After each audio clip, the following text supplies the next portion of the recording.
Salía para esos políticos, ¿no? Viven sin hacer nada de la manga. ¿Ah? ¿Qué hacen? Nada, lo único que es cobrar, ¿no? Verdadero. Ya íbamos viendo, ¿no? Esa imagen que es muy bonita, ¿no?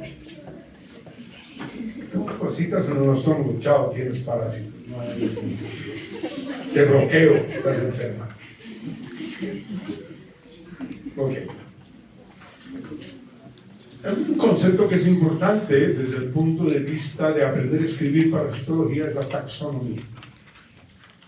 Que no es más saber escribir adecuadamente el nombre científico de una bacteria, de un parásito, de un virus, de un hongo o de un prion, que son las 5 estructuras que generan enfermedad.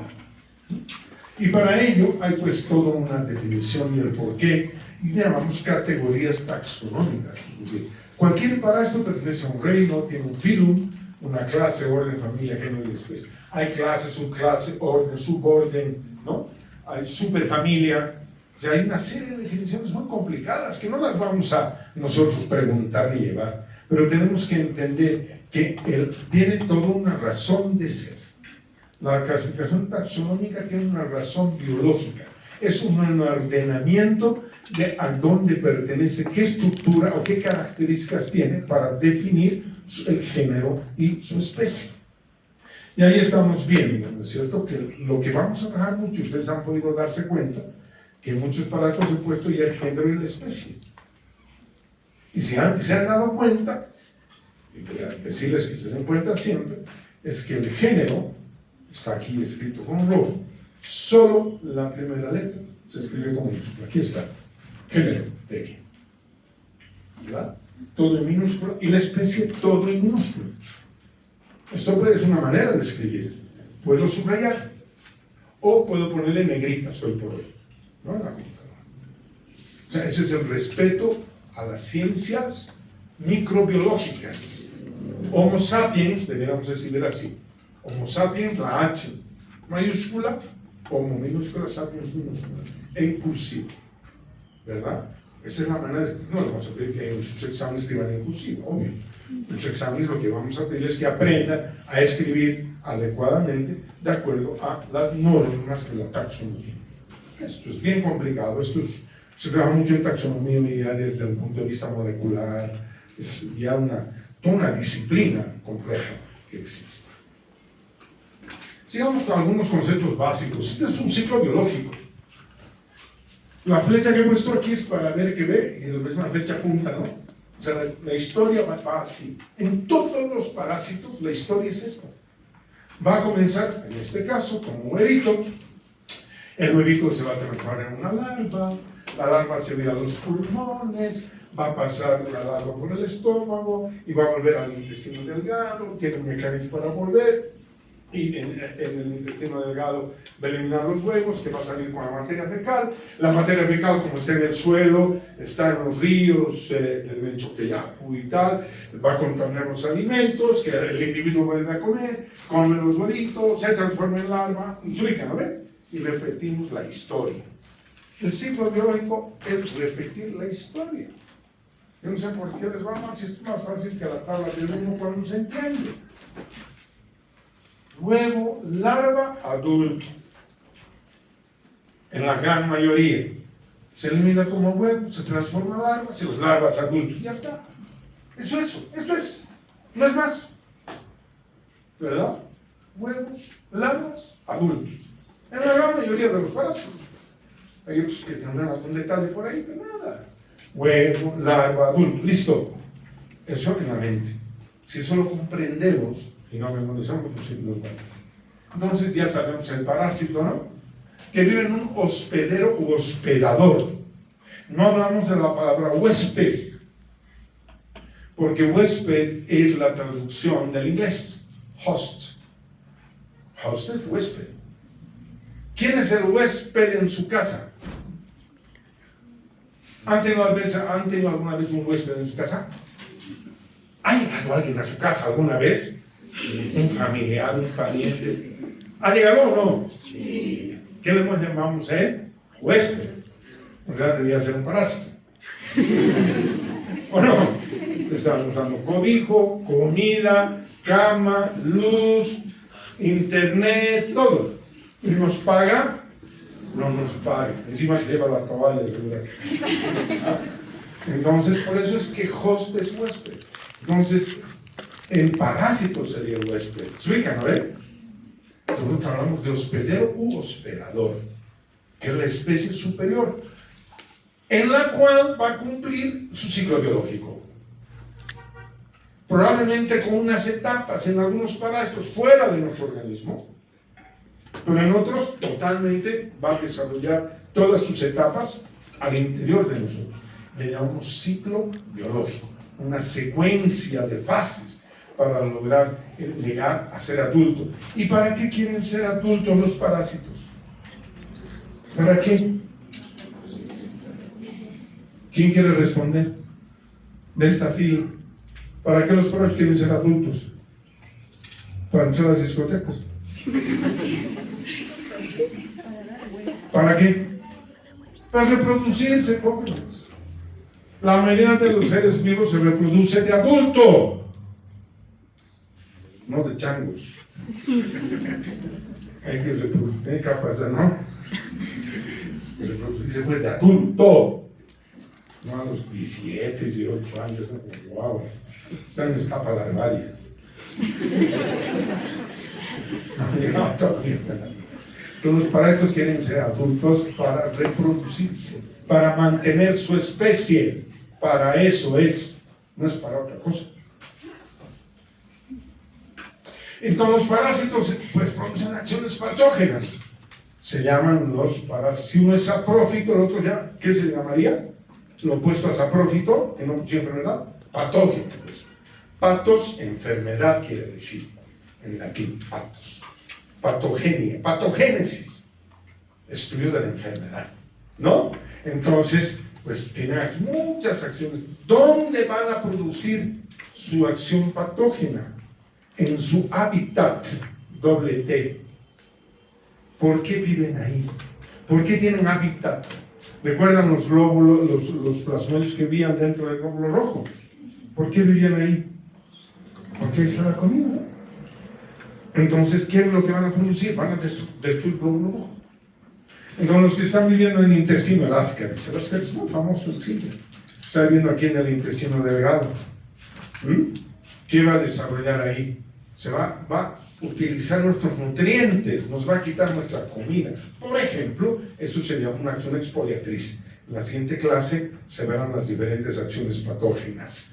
Entonces, si tiene acciones patógenas, si tiene capacidad de patógena, patos es enfermedad, quiere decir que el paciente va a tener signos y síntomas de la enfermedad.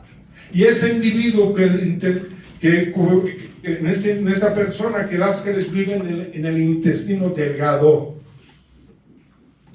desde el punto de vista de la anatomía descriptiva, ¿en qué parte del abdomen el paciente se va a quejar de dolor? Anatomía. Anatomía pura y dura. Si vive en el intestino, delgado, han hecho anatomía. Han hecho anatomía. Han hecho directo a segundo. No les han hecho de los cuadrantes, bien bonito, anatomía topográfica. Por lo tanto, el paciente, ¿dónde va a tener dolor? Te va a decir, doctor, me duele, ¿dónde me duele? Aquí, doctor, me duele. Eso va a decir. ¿Qué se va a señalar? El mesogastrio, porque ahí está el intestino delgado. Si no sé ese detalle, pues si viene el paciente y dice, doctor, me duele aquí, mesogastrio, intestino delgado. Entonces yo pienso en enfermedades de intestino delgado. Si me dice, me duele aquí, doctor, aquí, debajo de mi costilla, hipocondrio derecho. ¿Qué vamos a pensar? ¿Enfermedad de qué puede ser ahí? ¿De qué? ¿De qué órgano? Hígado, vesícula biliar. No, el paciente se está quejando de un fuerte dolor a nivel de la fosa ilíaca derecha. Apendicitis. De repente una apendicitis. Si sabemos anatomía topográfica, el paciente nos va a contar, pues, aquí me duele el doctor, aquí. O sea, él te cuenta el dolor. Pero si no tengo idea de la anatomía topográfica, ¿y ahora qué le digo al ciudadano? ¿No? ¿Se ubican? Entonces, dense cuenta que eso se llama signos y síntomas. Signos es lo que el paciente te dice, síntomas es lo que tiene. Signos los vemos, un paciente pálido es un signo. Está pálido pero pues anemia. ¿Se ubican? ¿No? Me duele la barriga, es un síntoma, porque no vemos. ¿Se ubican? El signo se ve, el síntoma no se ve. Pero ahí seguimos. Entonces eso va a dar un cuadro clínico y no sé. Pero si ante el paciente, entonces, ¿qué hay que hacer? Hay que diagnosticarle, ¿no? Hay que hacer un diagnóstico que puede ser clínico. El paciente tiene una parastosis intestinal, no me dice nada. Pero quiero saber cuál es el agente etiológico. Otra palabra interesante. Agente etiológico. Es la causa de la enfermedad. ¿No? Agente etiológico. En este caso, por ejemplo, nos interesa pensar, este paciente viene de los yungas, tiene su barriga así grande, es barrigudo y viene de los yungas, y sus bracitos son flaquitos. Caramba, ¿no será Ascaris lumbricoides? Pienso como médico, ¿no? Os digo, hágale un compro parasitológico. Los huevos de Ascaris.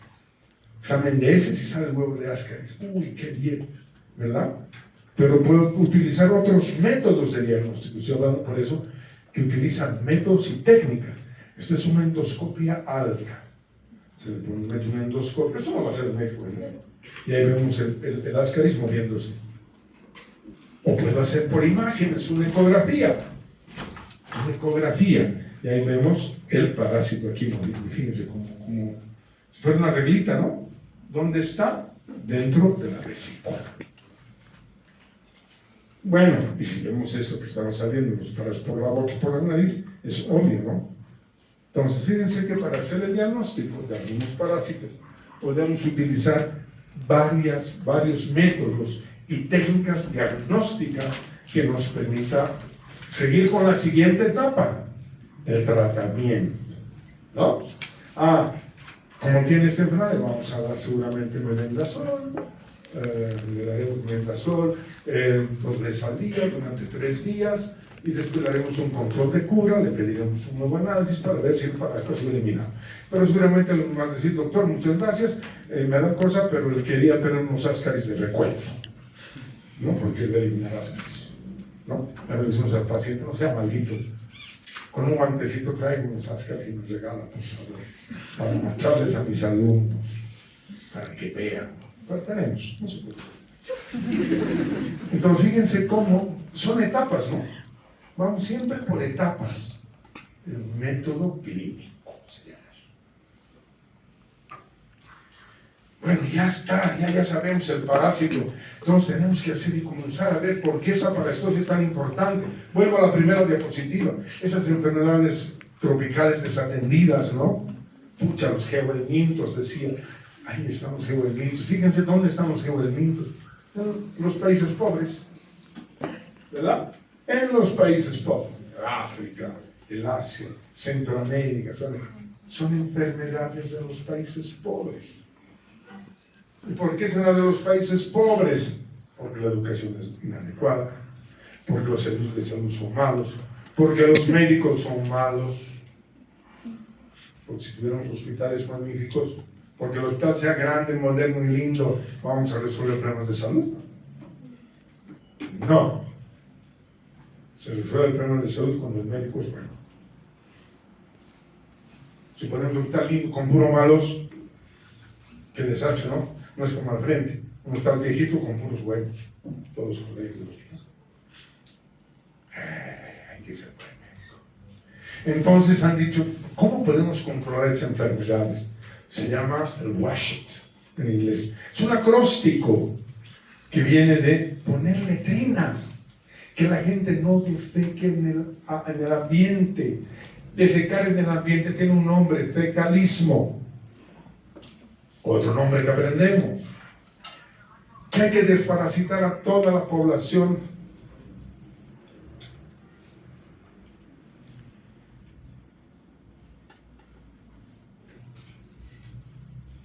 ¿Qué hago? ¿Qué debo hacer? Pedro que nos encontrará el futuro.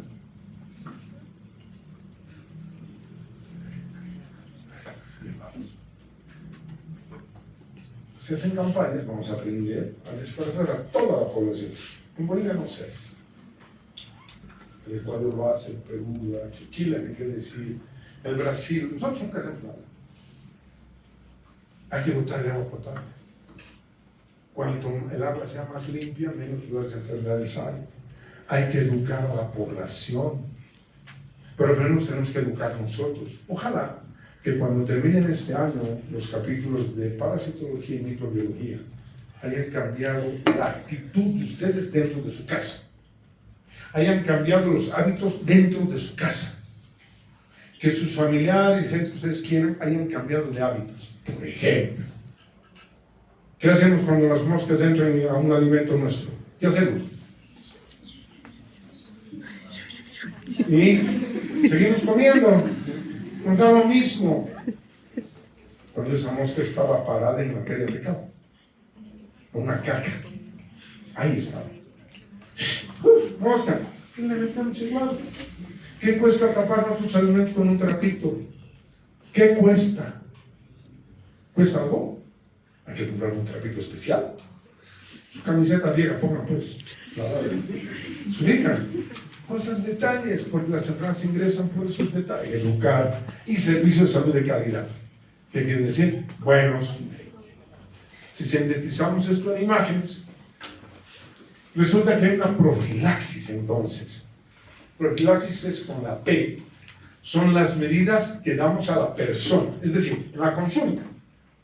Viene un paciente a la consulta médica con una diarrea, porque él come mucho en la calle, le gusta comer cochinadas en la calle.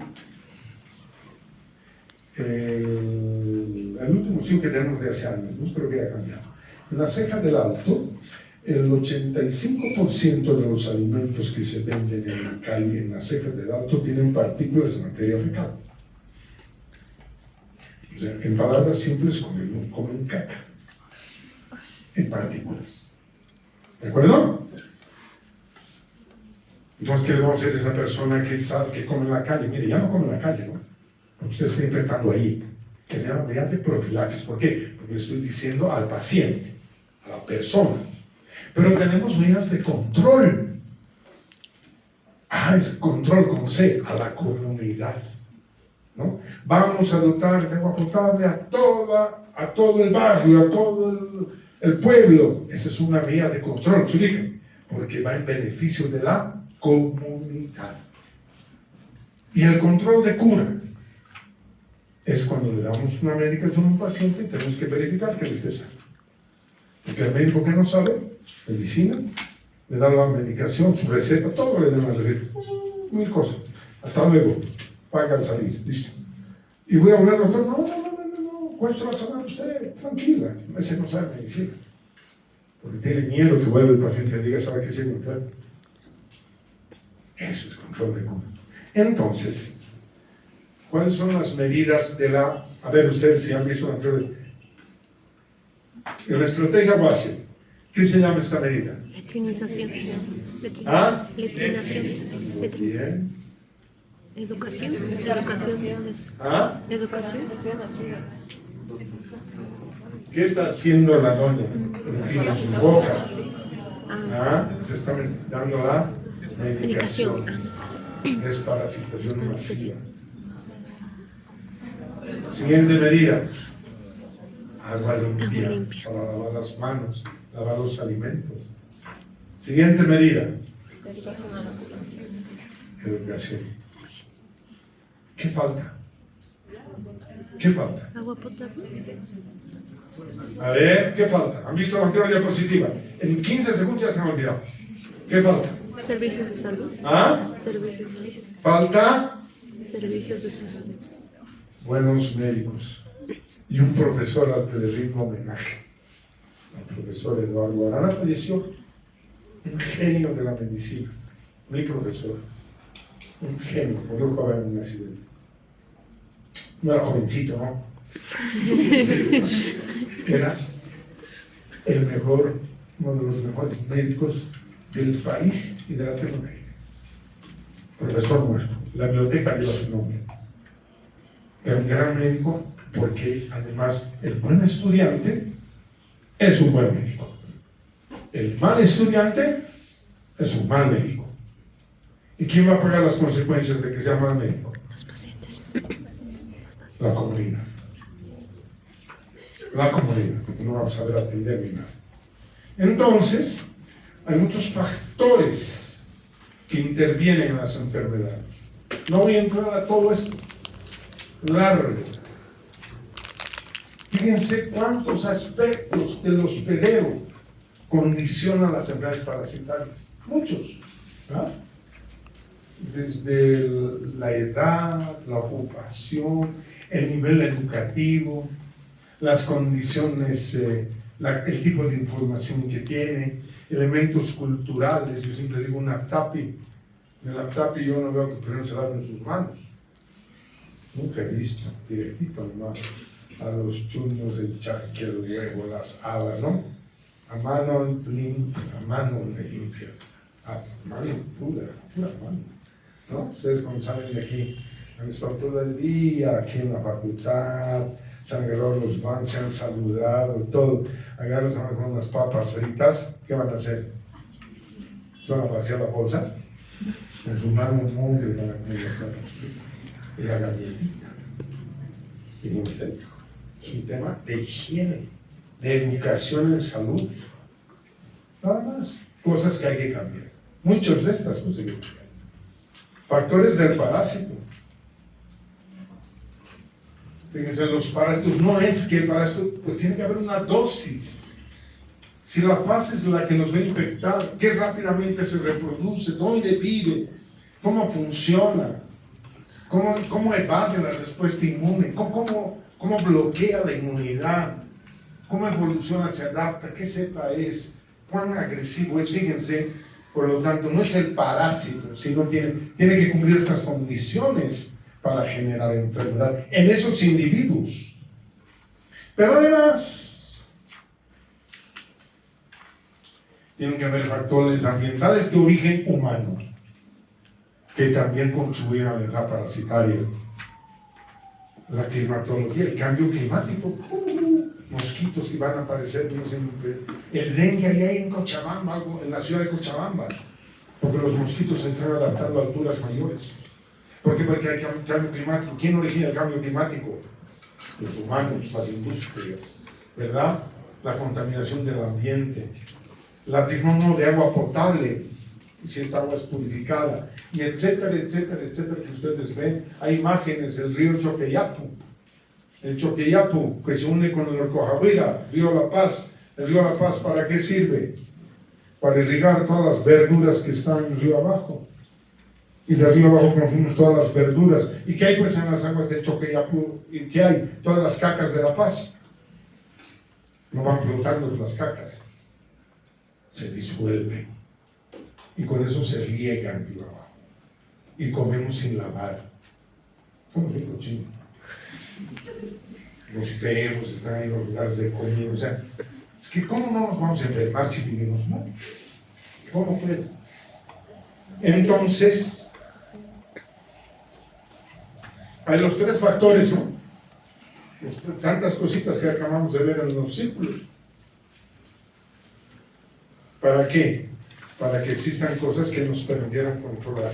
Porque eso que está dando vueltas siempre va a existir. En otras palabras, siempre va a haber enfermos por enfermedades parasitarias. Siempre. Lo que tenemos que evitar es que no sean muchos. Porque hay que cambiar muchas conductas de nuestra sociedad. Muchas conductas. Entonces se encuentran esos tres factores y ahora sí. O sea, no es el parásito nomás, ¿ve? Es el ambiente, es las condiciones, la calidad de vida, la educación de la población, etcétera, que permiten que tengan que enfermar. Entonces hay tres cosas que hay que hacer. Unas medidas de prevención buenas, una buena educación para la salud y calidad en los servicios de salud. Y ahí estamos nosotros. Si el servicio no es de calidad, no va a entender este fenómeno de la enfermedad. Y voy a terminar con estos datos, porque ustedes son del año pasado. Han ingresado 272 por examen, con unas notas muy bajas. 139, el porcentaje de los que están entre 51 y 55 son el 51%. La mitad de ustedes entró con 51 esta mañana. Eso se llama ser mediocre, sinceramente. Apenas 3 personas tenían más de 70 en el examen del año pasado. Grave. ¿Y qué han hecho en morfológicas este año? Una sola persona, una, tiene más de 70 en anatomía. Una. Esos 24 que aparecen están pues por debajo. Son 24 que tienen nota de promedio por embriología, por histología, por ahí. Eso les ha ayudado a subir su nota. En anatomía solo uno tiene más de 70. Uno. ¿Ven? Todas las notas, 50. Reprobados un montón, el 20% reprobado. Y obviamente si yo sumo esas notas de 51, 50, no, son sus notas bajas. Y eso tiene, y ojo que tienen esas notas, esos porcentajes, porque les ha salvado histología y les ha salvado embriología. Porque si no sería fatal cuando les acabo solo de anatomía, no quería deprimirlos. ¿Saben a qué conclusión he llegado? Que ustedes no están estudiando medicina. Perdón que les diga, en su cara. No están estudiando medicina. Son datos. Y la información esta me dice, ¿cómo puede ser que una persona tenga más de 70 en anatomía? Una. No estamos estudiando anatomía. Y si no comenzamos a estudiar, ya han perdido un año en términos de promedio. Para inscribirse en México, para dar examen, para inscribirse y ser postulante a la especialidad en México, hay que tener promedio 85 para inscribirse. Sus promedios son muy bajos. ¿Les recuerdo el promedio de cada uno de ustedes? Esos promedios son bajísimos. Claro, salud pública, esto y lo otro, les dispara el promedio. Entonces hablamos de aquello, de lo fuerte, están bajos. Y tienen que ponerse a estudiar ahora. No es que ya ha pasado un año, ahora venga el segundo y pasará al tercero y así sucesivamente con el gran 51. Eso los va a llevar a fracasar en su vida médica, les guste o no les guste. Mañana soy parte del tribunal para el examen para la residencia médica. ¿De acuerdo? ¿Saben cuántos van a dar mañana para entrar a ser especialistas? 1,700 médicos. 1,700 médicos. Vamos a tomar en el examen en el Coliseo. ¿Sabes cuánto van a entrar? Si es que entran, 220. Si es que aprueban el examen con nota superior a 60. Jóvenes, desde ahora, si están viendo su futuro, el futuro no se construye en el último año de la facultad, de la carrera. Se construye desde ahora. Desde ahora. Y ustedes, muchos ya han perdido un año en términos de promedio. 51, 51, 51, 51. Con 51 no van a llegar a ninguna parte. A ninguna, les garantizo. A ninguna. Porque cuando empatan en el examen de mañana, ¿saben qué nota utilizamos? La nota de la universidad, para desempatar. Y las notas de ustedes, todos esos 51 se caen, pues se caen. No clasifican. Hay gente que lo da por quinta o sexta vez en el examen. A ver si entra. Pero no le da, porque no se dedicó a estudiar durante sus estudios universitarios. Basta por hoy. Gracias por su atención.